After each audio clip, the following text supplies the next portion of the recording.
Man, it's the shit, and that's just funny because I'll always remember that because he's just very confident, you know. He said it later on. I said I don't work with Americans because at that time we had some issues with guys you probably all heard about that were extradited to the United States.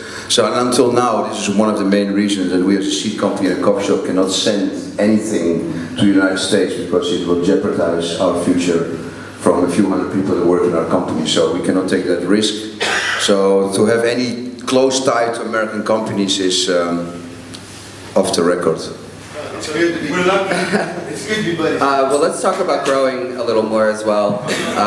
People definitely want to know how do you win cannabis cups? I mean, what's the difference between good pot and cannabis cup winning pot, or great coffee shop weed, or great bud?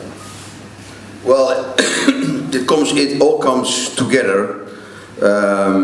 You need a few ingredients there. You need a lot of experience, you need a nice place, and I think most of all is you need very nice staff that is capable of doing what they have to do. And that's the lack of a big hospitality industry in Europe. Like in America, when you go to a restaurant or a bar, you have great service. But if you come in Holland to a bar or to a restaurant, and I'm from Holland, unfortunately I have to say the service is not so great. So that's one issue. The second issue is that in my case, I'm a grower and breeder, but none of the coffee shop owners in Holland are growers or breeders. They all buy the stuff like a regular beer place. In America, a restaurant, you buy a restaurant's a little different, but a beer place, a bar, buys his bar and buys his gin and sells his gin.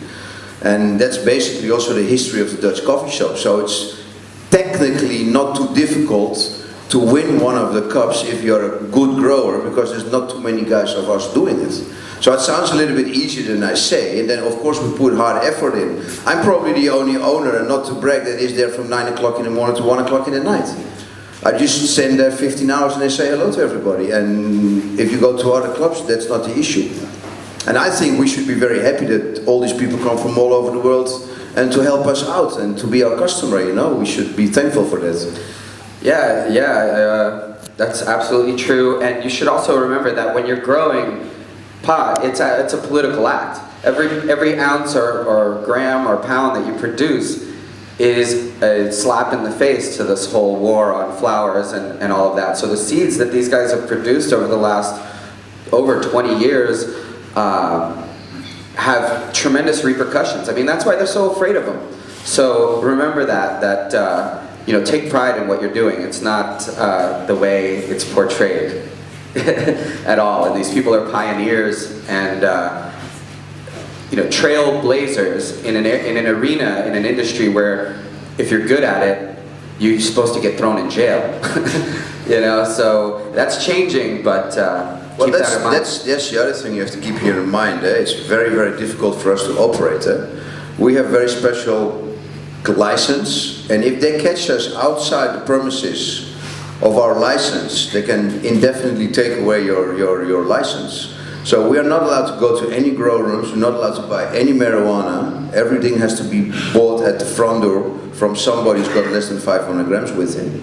So you can think a little bit that this is a logistical nightmare for every coffee shop owner that has to deal with. And this is why also the main reason is that we have a higher fluctuation than some of the marijuana in the States, but we are on much more difficult circumstances to grow and to make sure it comes into our place. We get 4 years of prison when they catch us with more than 10 or 20 kilos.